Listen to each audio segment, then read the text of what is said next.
Salamlar. Hoş gördük sizləri dostlar. Ben bugün bura biraz əşyalarımla gəlmişim. Demək, kalsiyumlardan danışırıq da, düzdürmü? Bugünkü mövzumuz kalsiyumdur. Kalsiyum elementlərin şahıdır, yəqin ki artıq bilirsiniz. Və kalsiyumla bağlı bugün bütün incəlikləri biz analiz eləyəcəyik.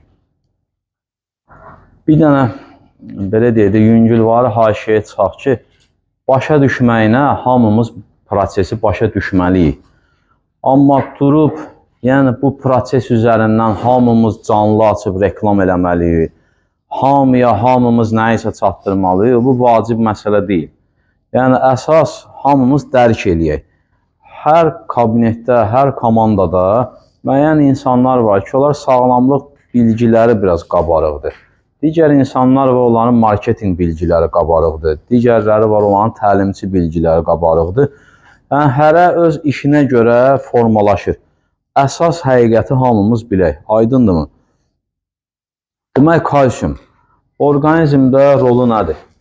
Yavaş-yavaş biz bunu analiz edək. Günə bizə nə qədər kalsiyum lazımdır?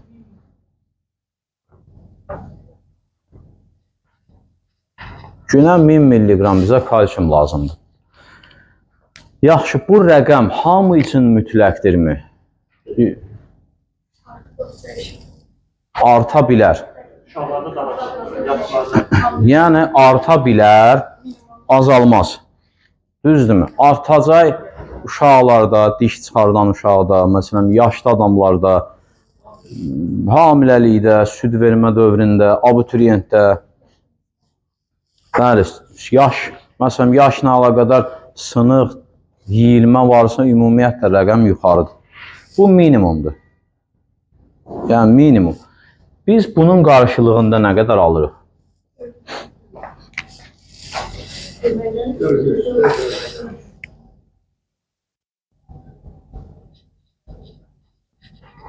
Qarşılığında 300-400 alırıq. Hər gün bu lazımdır. Hər gün bunu alırıq. Və nə qədər çatmır?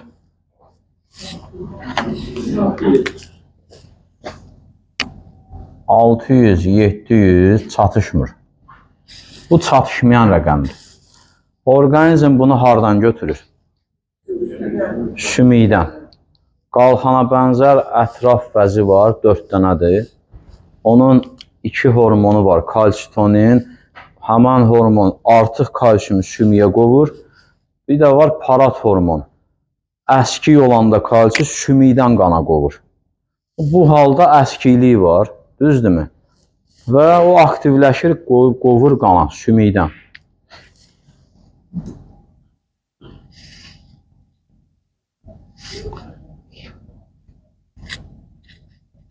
Proses olaraq belə baş verir. Sual verirəm, bu ayda bir dəfə olur, yoxsa hər gün olur? Hər gün. Hər gün bu proses gedir. Sümük kütləsi kalsiyumunu itirməyə başlayır. Əvəzini ora nə girir? Uyğun olmayanlar. Qurğuşun, civə, kadmi və s. alüminiuma, nikelə qədər oturur ora. Stronsium oturur ora. Və sümük yavaş-yavaş strukturun da dəyişir. Struktur dəyişilmiş sümük yük götürməyi zəifləyir. İmmunitet tərəfindən yad görünür. Və immunitet ona başlayır atak eləməyə. Adın qoyuruq revmatizm, revmatoid artrit, bu tipli diaqnozlar qoyuruq. Aydındırmı? Yəni proses belə olur. İndi bir dənə də sual verirəm. Biz qanda sabitləmə aparırıq da. Yəni bunu rəqəm, əsasən bu 1000 milliqram qanın sabitliyini saxlamaq üçün, bir də toxumaları doydurmaq üçün lazımdır. Ümumən qanda, bədəndə olan kalsiyumun 1% dövrədədir. 99% burada olmalıdır. Biz bax bu proses var, sümükdən qana yuyulur. Həmən müddətdə biz gedib analiz versək, bizim qanda necə göstərir kalsiyum? Normal göstərəcək. Və bu yanlışdır. insanların çoxunun səhvə yönəldir. Bəli, insanların çoxunun yanlışlığı buradadır. Adamın birbaşa sümüklərində ağrısı var, sümük ilə bağlı narahatçılığı var, havasat dəyişəndə sümükləri əzgin olur. Dırnaqlarında ağ ləkələr var, dırnaqlar soyulur, saç uzanmır, qırılır. Dişlərdə problem var. Birbaşa kalsium çatışmazlığı əlamətidir, düzdürmü? Adama deyirsən ki, sənə kalsium lazımdır. Deyir, yox. Qoy gedim yoxlayayım hələ. Gedir yoxlayır, qanda kalsium sabit görünür. Nə vaxt qanda kalsium aşağı gedəcək?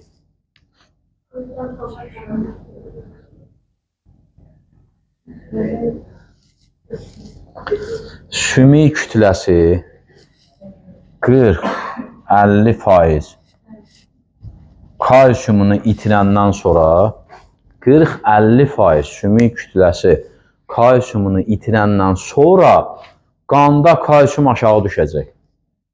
Artıq orqanizm qanı sabitləyə bilməyəcək. Bizim neçə sümüyümüz var?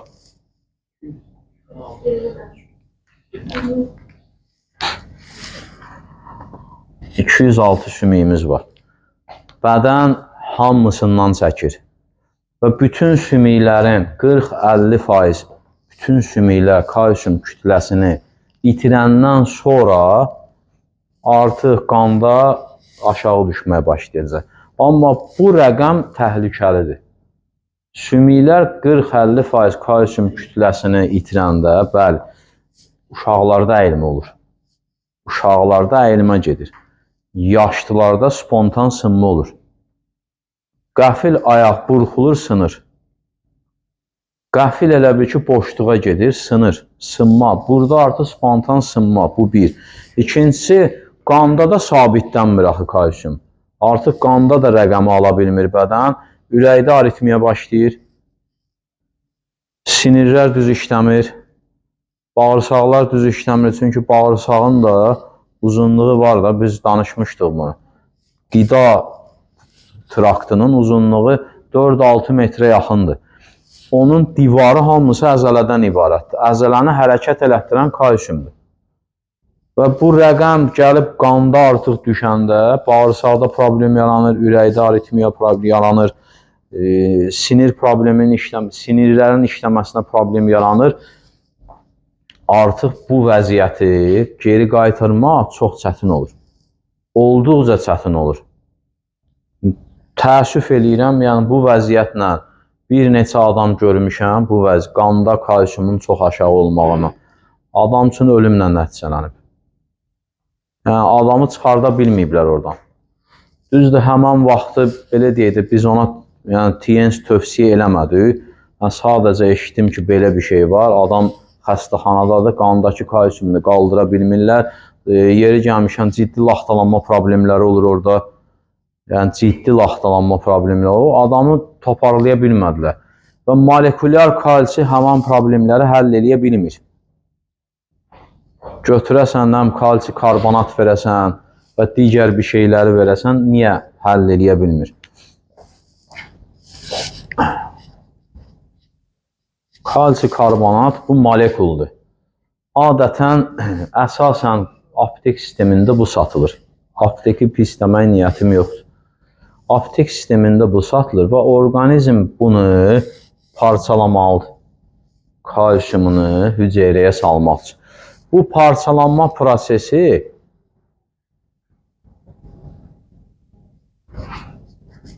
ferment məsrəfi ilə baş verir.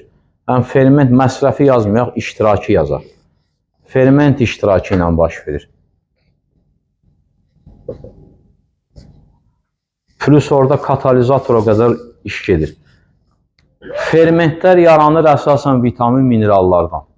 Yəni, zaten da vitamin, mineral azdır. Çünki kalsiumla yanaşı biz ala bilmədiyimiz siyahı böyüdür. Orada sink var, selen var. Sink, selen, mis, bor, bəli, magnezyum. Yəni, siyahı böyüdür. O baxımdan insanların ferment qıtlığı var. Ferment qıtlığına görə bunu parçalaya bilmir. Və nə baş verir? Bu nə edir? Gedir, çökür. Bəli. Gedir, böyrəklərdə çökür, ötdə çökür. Yəni, real olaraq sümüyündə yiyilmə gedən adamda böyrəkdə daş varsa, biz bunu qətiyyən verə bilmirik. Yəni, aptekə girib soruşaq ki, sümüyümdə yiyilmə var, böyrəyimdə daş var. Mənə nə kalsium məsləhət verə bilərsən, aptek o məsləhəti verə bilməyəcək. Çünki molekulyar kalsidir, gedir birbaşa daşın üstünə çökür, daşı böyüdür. Sümükdən yuyulan kalsium nədir? Bu kalsium fosfatdır. Sümükdən yuyulan odur. Bunu da hüceyrəyə salmaq üçün yenə orqanizm eyni işi görməlidir, parçalanmalıdır. Bu prosesdə ferment məsrəfi ilə gedir.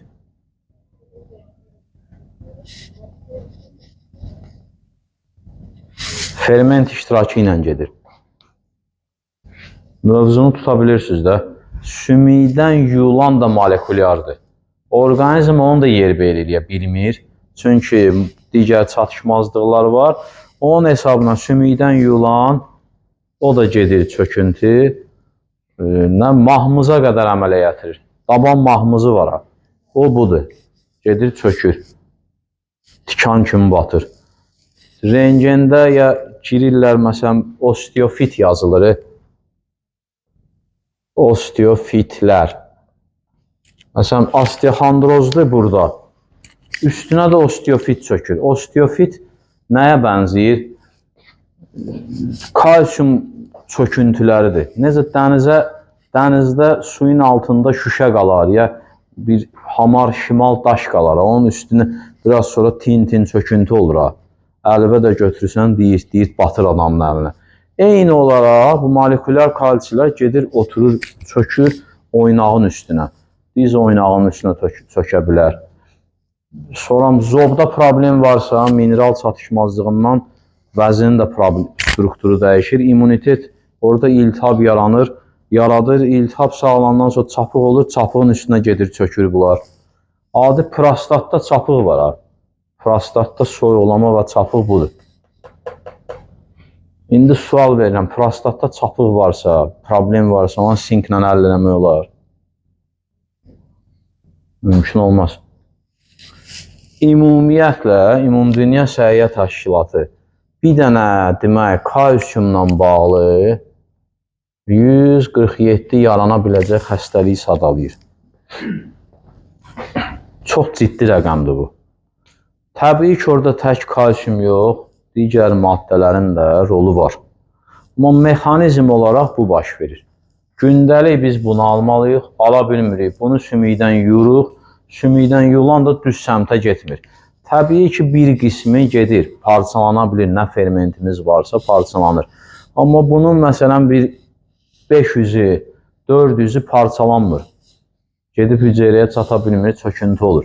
Ən problemli çöküntülərdən biri bunun gedib yağlarla birləşib damar divarına oturmasıdır. Ən qlobalı odur. Ən sürətli o gedir. Və onu oradan çıxartmaq çətin məsələ olur. Damar yararsız hala gəlir.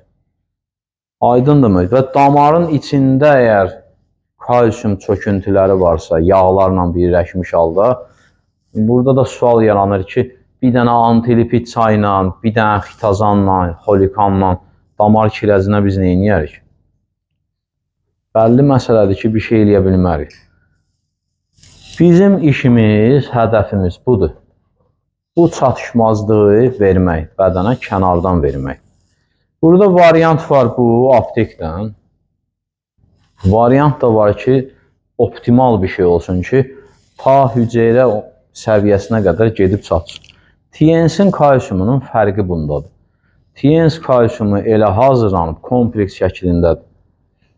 Elə hazırlanıb ki, iyon birbaşa gedir hüceyrəyə nüfuz eləyir. Üstün tərəfləri nədir? TNS kalsiumun üstün tərəfləri. Fermentləşib. Hazır formada fermentləşib. Bu bir dənə bonusudur. Fermentləşmə bizə o üstünlüyü verir ki, hətta zəif orqanizma da haman kalsiumu verə bilər. Orqanizm nə qədər zəifdirsə, bir o qədər onun fermenti zəifdir. Məsələn, xanımlar xaş yeyə bilmirlər. Çox az adam tanıyarsan ki, xanım olsun, xaş yesin. Siz indi qalan kim xanımlardan xaş yeyə bilir? Siz TNS-dan sonra belə sənətkar olmuşsunuz. Yeyə bilməyənlər var. Yeyə bilməyənlərin problemi fermentlərindədir. Ferment çatmır. Ferment zəifliyi var, onu həzm eləyə bilmirlər. Orqanizm nə qədər zəifdirsə, bir o qədər onun ferment sistemi zəifdir. TNS kalsiumu hazır fermentləşib. Yəni, orqanizm heç bir enerji, maddə məsrəf eləmədən TNS kalsiumunu ta hüceyrəyə qədər sala bilir. Daha doğrusu özü gedib girir. Üstün növbəti məsələ iyondur.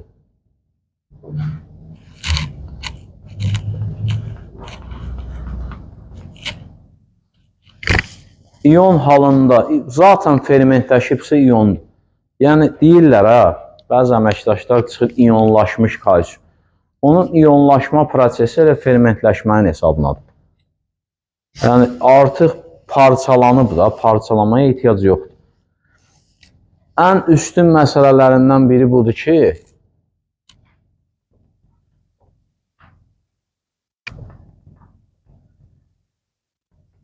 D vitamini iştirakı olmadan gedib hüceyrəyə girir. Yəni, orqanizmdə D vitamini normasını bilirsiniz nə qədərdir? 30-100 arası. Kritik nə qədərdir, doktor? 20 aşağı. 20 aşağı kritikdir. Bu kalsini, yenə qayıtdım da aptek kalsini və yaxud da xaş və yaxud da ağartı məhsullarının kalsini mənimsəmək üçün 20 D vitamini işə yaramır. D vitamininin işi nədir? Bağırsaqdan kalsiumu götürüb qana daşımaqdır. Yəni, D vitamini nə qədər aşağıdırsa, qidanın kalsiyini bunu biz ala bilməyəcəyik. D vitamini nə qədər aşağıdırsa, əlavə kalsium preparatları molekul formasını biz qəbul eləsək də onu yerbəyer eləyə bilməyəcəyik. TNS kalsiumu elə hazırlanıb ki, D vitamini 20-dən də aşağı olanda yerinə gəlib çatır.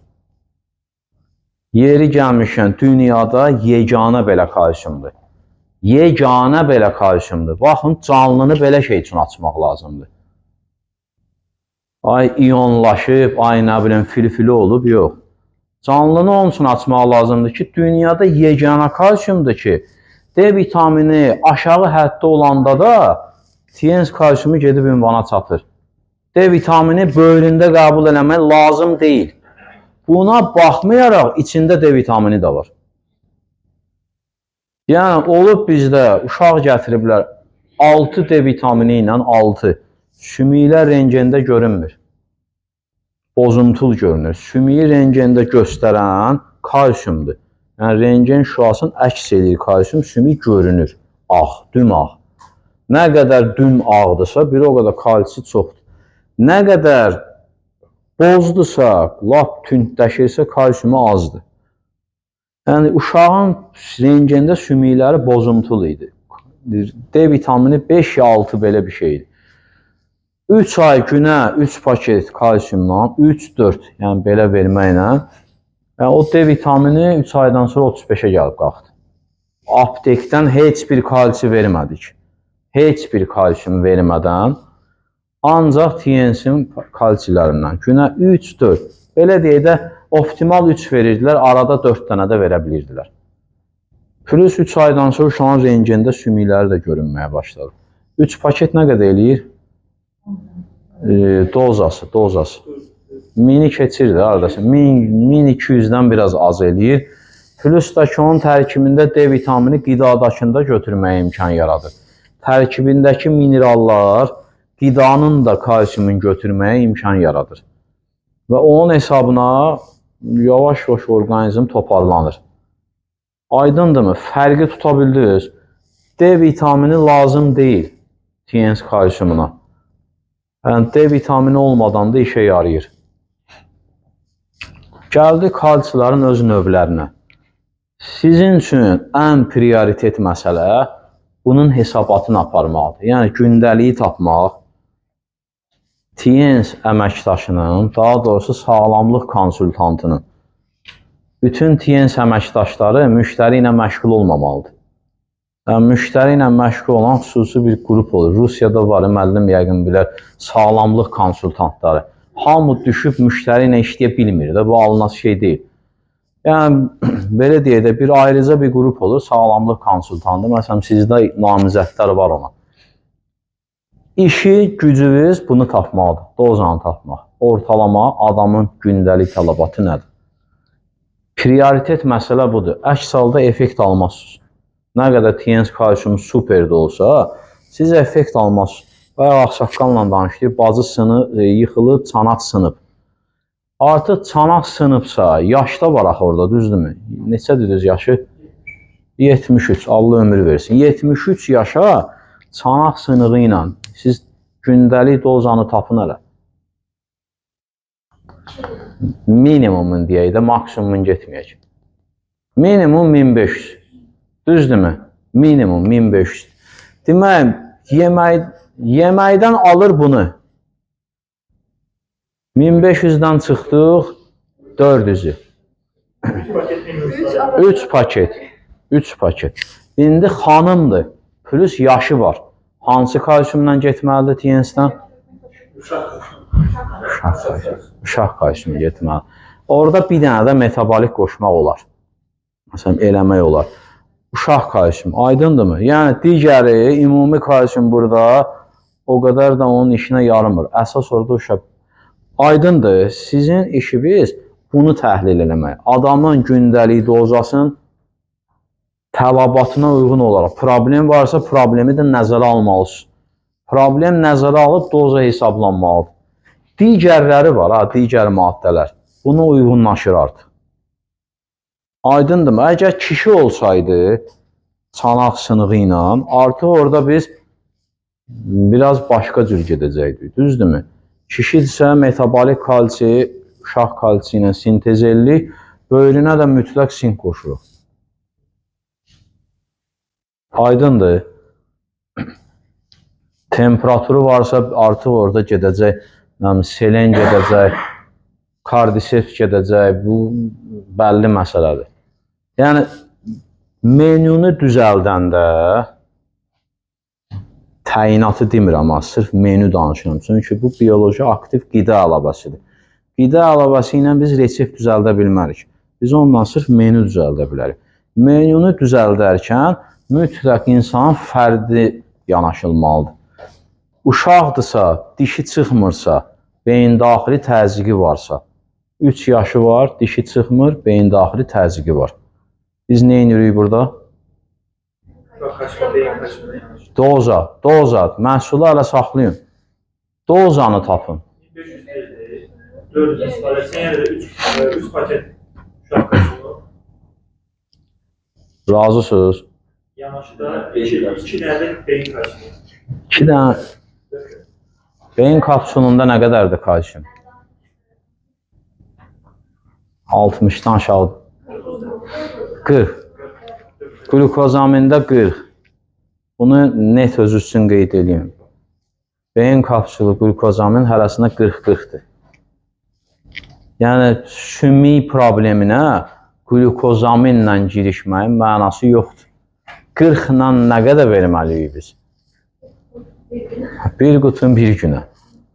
Yəni, işə yarımır, aydındırmı? Toz şəkilli onun böyründə olmalıdır.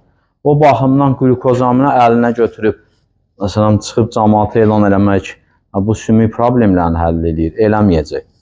Çünki onunla bu dozanı ödəmək olmayacaq.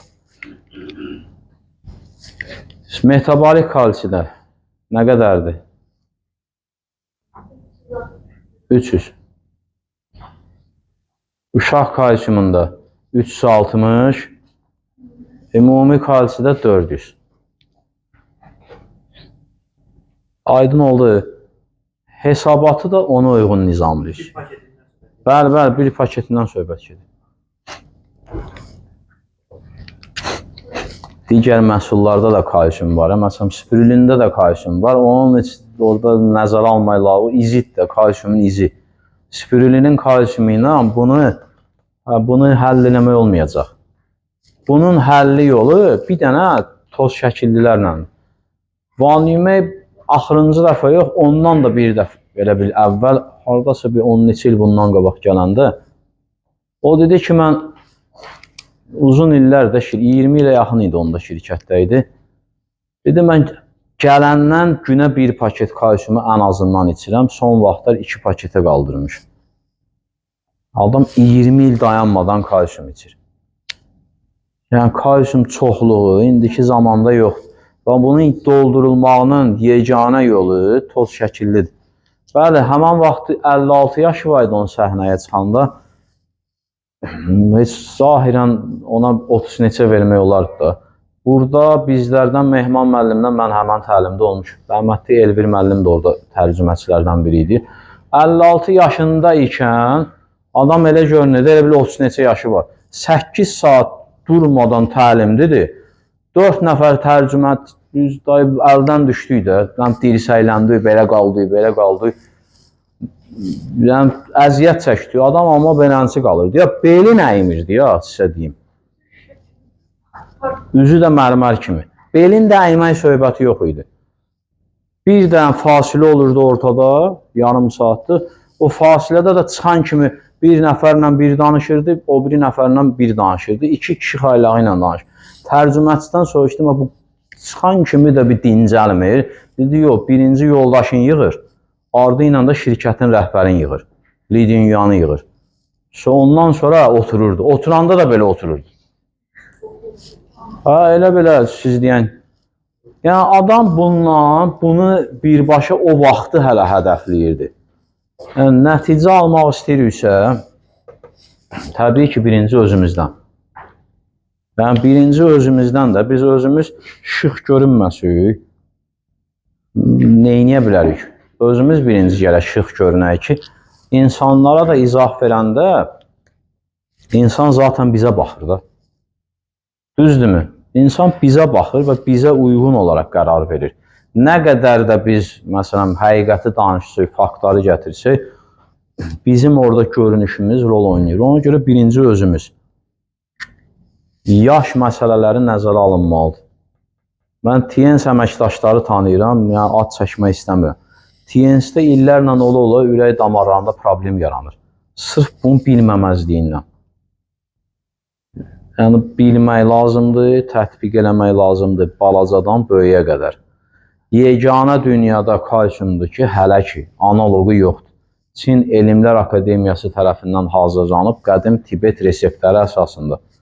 Yeganə kalsiumdur ki, D vitamini iştirak olmadan fermentləşib, iyon halındadır, rahat hüceyrəyə nüfuz edir.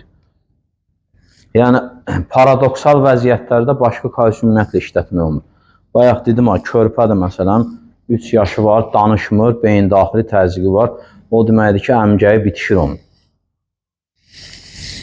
Əmgəyi bitişən uşağa, məsələn, belə kalsium vermək olmur. Onun əmgəyini biraz da sürətlə bitişdirəcək. Beyin daxili təzyiqi biraz da qaldıracaq. Yeganə TNS kalsiumu da orada, başqa çıxış yolu yoxdur. Hətta simestlər var, uşaq yeməkləri. Onların da tərkibindəki bu kalsiumdandır, molekulyardır. Beyin daxili təzyiqi olan uşağa vermək olmur. Yeganə ana südüdür ki, fermenti ilə bir yerdədir, uşaq onu mənimsəyə bilir. TNS-in uşaq kalsiumunu da belə də deyirlər, ana südünə tərkibdə çox yaxındır. Bu, təbii ki, indiki analardan söhbət getmirdi. İndiki ana nə yiyir ki? İndiki ananın qəbul elədiyi budur. Yəni, 100 il, 200 il bundan qabaqki analardan söhbət gedir. Yəni, uşaq kalsiumu həman uşağa rahat vermək olar. Əmgək bitişməyəcək, əksinə tərkibində lestin, taurinin hesabına beyin daxili təzyiq azalmağa başlayacaq. Və dişləri də çıxmağa başlayacaq. Aydındırmı? Yəni, bu qədər bəsit. Başqa alternativ bu paradoksal vəziyyətlərdə yoxdur. Sümük yeyilməsi, böyrək daşı, öd daşı TNS kalsiumundan başqa kalsium effekt vermir. TNS kalsiumu üstəgəl Əlavə daşı da əridir. Sümüyə görə verirsən, daşı da əritməyə başlayır. Aydındır? Deyəsən o bizim namizəddir.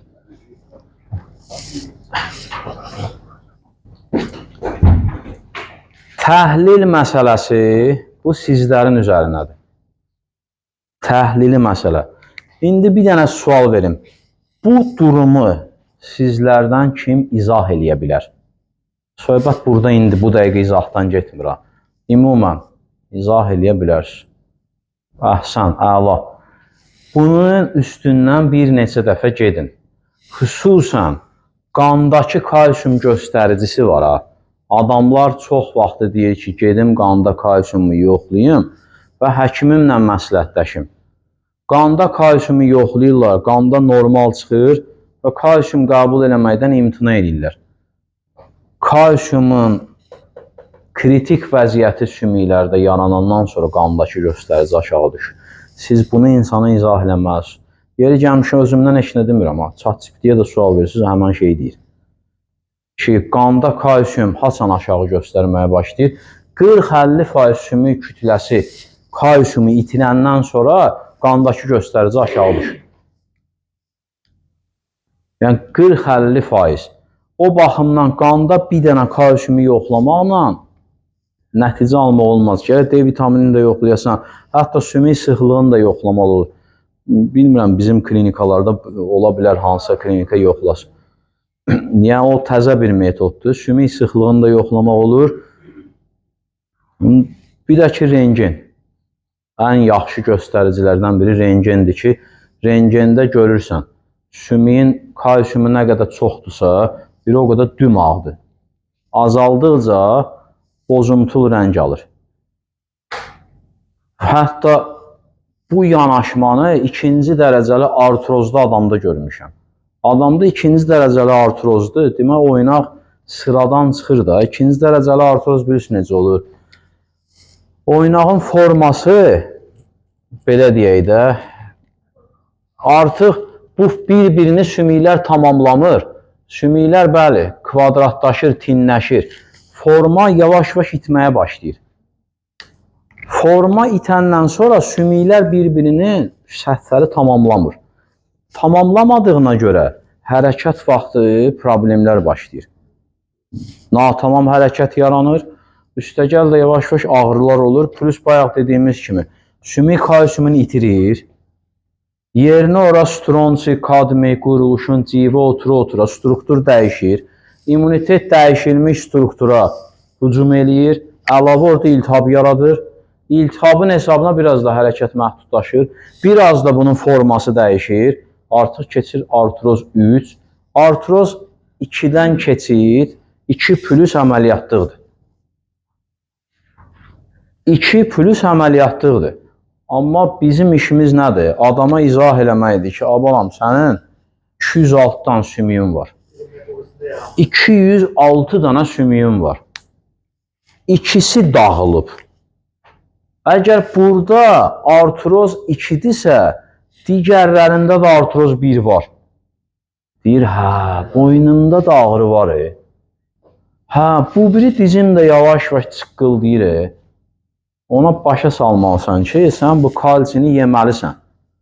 Axı, mənim kalsi, qanda kalsium normadır. İzah eləməlisin ki, sümükdən yuyulur. Axı, bu sümüyün əsas tərkibi kalsiumdur. Bu sümük yiyilirsə, demək o kalsium yuyulur qana və sənin qanda norma göstərdiyin kalsi, sənin sümüyündəki kalsidir. Hətta normadan biraz yuxarı da göstərə bilər. Ta o vaxta qədər ki, yuxarı göstərməyin səbəbi nədir?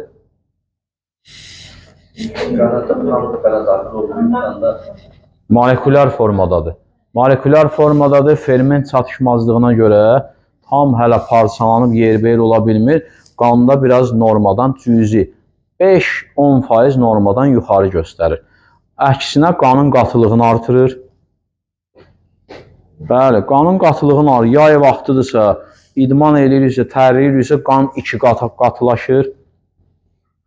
60-dan aşağıdırsa, ehtiyat damarlar işə düşməyib, biraz orada nasazlığı varsa, problem yarana bilir. Mexanizmi tuta bilirsiniz. Yəni, Bu vacibdir, insana izah eləmək lazımdır bunların hamısını ki, sənin bir dənə oynağın dağılıbsa, qanında qatılıq gedir, əlavə problemlər olur. Buradan gedən kalsi kirəz kimi oturur, ha? İzah eləmək lazımdır. Damarlara kirəz yığılır. Yəni, sənin bir dənə bu problemin deyil, sənin çoxlu problemlərin var. Ümumdünya Səhiyyə Təşkilatı 147-dən xəstəlik sayır. Bir dənə kalsi mübadiləsi problemində. 147-nin sizə deyim ki, ən azı 10'unu ikinci dərəcəli artrozda adamda tapmaq olur. Ən azı 10 danasını. Çünki buradan yulan kalsi hara gedəcək? Mahmız kimi oturacaq, nə bilim, osteofit kimi oturacaq, prostata gedəcək orada, nə bilim, çapığın üstünə oturacaq, kalsi çöküntüsü, zoba oturacaq. Hər yerə oturacaq da bu. Hətta beyinə gedib otura bilir. Beyin hüceyrəsi ölür, orada miyelin yaranır, çapıq, onun da üstünə kalsi oturur. Hər yerə oturur. Bu problemli adamda ən azından 10 danasını tapırıq. Adama izah eləmək lazımdır ki, digər 204 dənə sümüyü xilas elə. Bunu əməliyyat eləyib götürə bilərsən. Protezləşdir. Digər 204 dənəni xilas elə. Əks halda sümüklər 40-50% kalsium kütləsini itirəndən sonra geri qaytarmaq çətindir. Spontan sınıqlar, nə bilim orada aritmiyalar və s. Ciddi narahatçılıqlar başlayır adamda. Və çıxış yolu da yeganə budur ya. Çünki 17 ildir öz adımlandırıram, araşdırıram və kalsium qəbul edirəm, balalarıma da verirəm. Yəni məsuliyyətdir da bu. 17 ildə araşdırıram, bizim ölkədə fermentləşmiş yeganə TNS-dir. D vitamini azlığında verəcəyimiz yeganə TNS-dir. Çünki D vitamini olmasa da belə gedir çatır. Özünün də plus D vitamini var. İnsana bütün bunları canla başla izah edin. İzahda çətinlik çəkirsinizsə, gətirin burada izah edək. Və yaxud da nə bilim qısa bir videonu göndərin ona. Eləmək olar da, buradan kəsib vermək olar. Daha hamısına mənim videomu göstərməyin. Aydın oldu.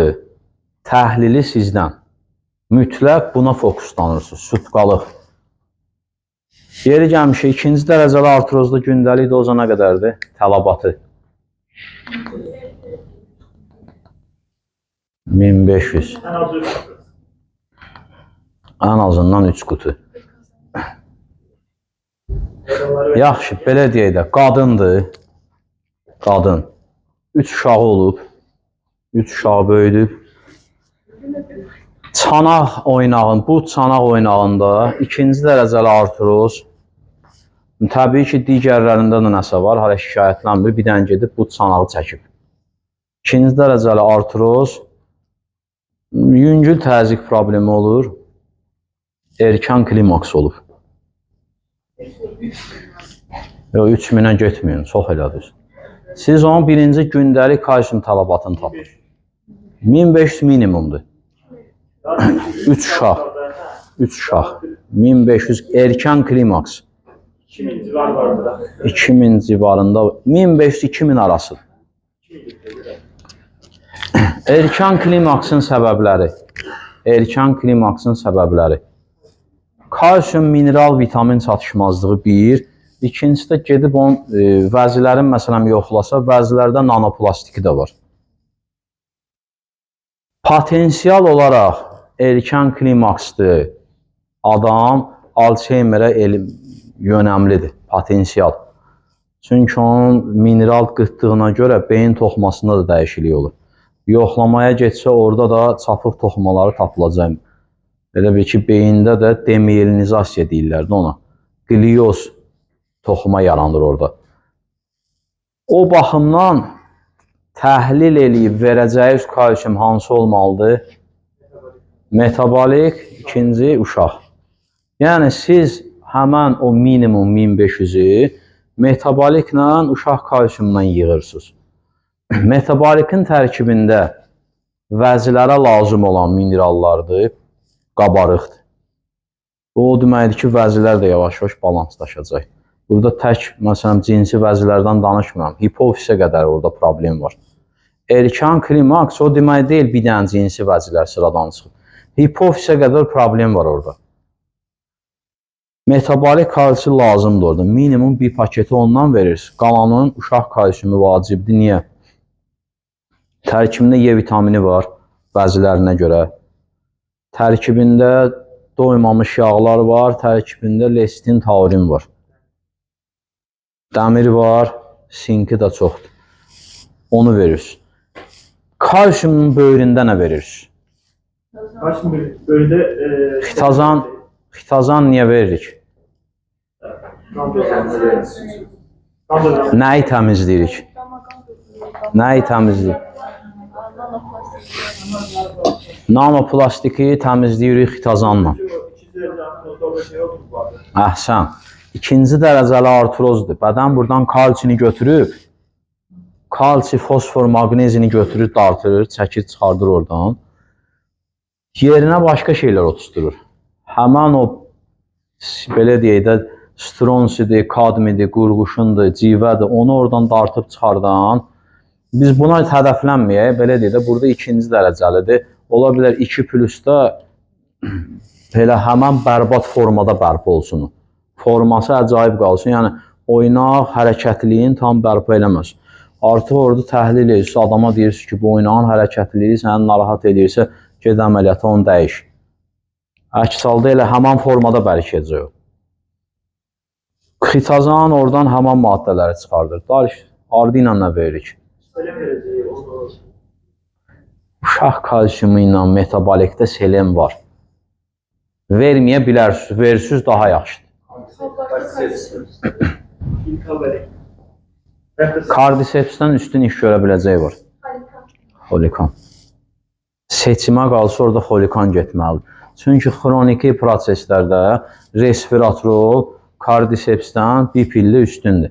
Kardiseps kəskin vəziyyətlər üçündür. Resveratrol xroniki proseslərdə plus sümük mikrosirkulyasiyasını yaxşılaşdırır. Bizə lazım olan nədir? Bu adamın 206-dan sümüyünün mikrosirkulyasiyası düzəlsin. Mikrosirkulyasiyanı yaxşılaşdırır. Beyin mikrosirkulyasiyasını yaxşılaşdırır.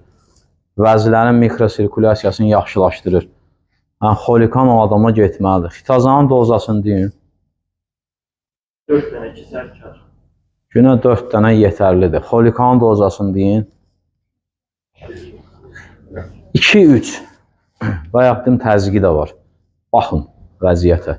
Təzyiq həddən çoxdursa 3. Belə 140-160 arası olursa 2 dənə də yavaş-yavaş stabilləşdirəcək. Aydındır təhlil necə gedir. Müddət, neçə müddət qəbul eləməlidir bu dozanı? Çox istifadə etməlidir.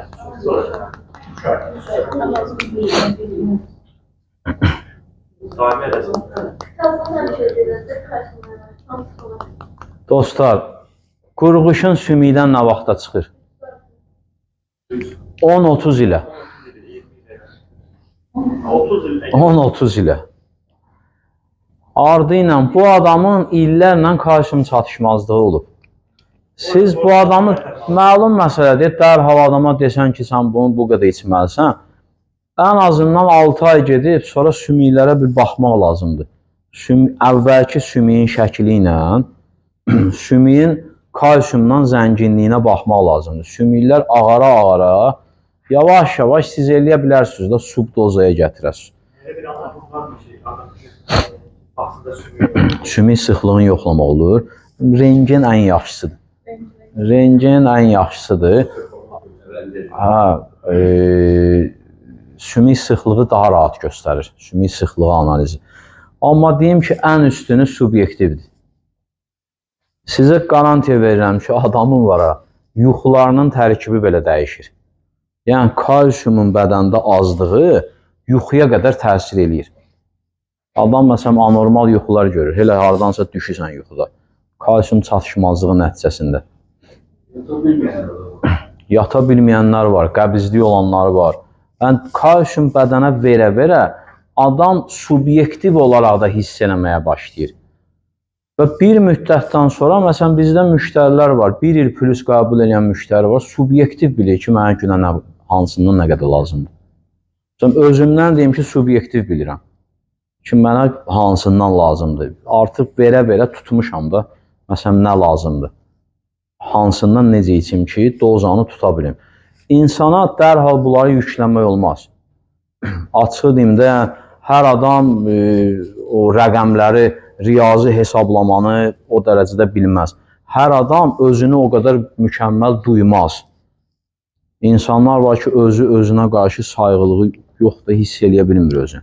Hər adam o duyğusallığı olmaz. O baxımdan siz belə deyək də bir 6 ay götürürsünüz müddəti, sümük işidir ya. Sümüyə proses gəlib çatmaya özü vaxt aparır. İnsana loru da izah eləyə bilərsiniz. Əti qoyursan qaynamağa 2 saata qaynayıb tutarır. Sümük, məsələn, xaş bişirəndə sümük nə qədər qaynayır? Sıx materiyası var da onun. Sıx materiyanın mübadiləsi məlumdur ki, yumuşaq toxumalara nisbətən daha zəif gedir. Və orada mübadilədə fərq eləmək üçün 2 ay, 3 ay söhbətə qarışmayın ümumiyyətlə. Adamın başı sanki 2 aya sənin toxumaların kalsiyumdan doymaya başlayacaq. Aydındırmı? Yəni bu baxımdan vaxt müddəti də çox önəmlidir. Aydın oldu. Növbəti təlimdə 2 çıxış eləyərik. Ya istəsiz məsələlərlə gələrəm, məsələ sualları verək, təhlil eləyin, geri dönüş eləyin, hesablayaq. İkinci təlim də ola bilər ki, illik 1 il ərzində sağlam qalmağın modelini verək. O biri kabinetdə keçdik biz keçən dəfə. Eyni modeli verək. Məsələn, il boyu necə sağlamlığı TNS-dən qorumaq olar. Orada fəsli yanaşmalar var. Daha yaxşıdır. Bax, məndən bu qədər. Təşəkkür edirəm, çox sağ olun.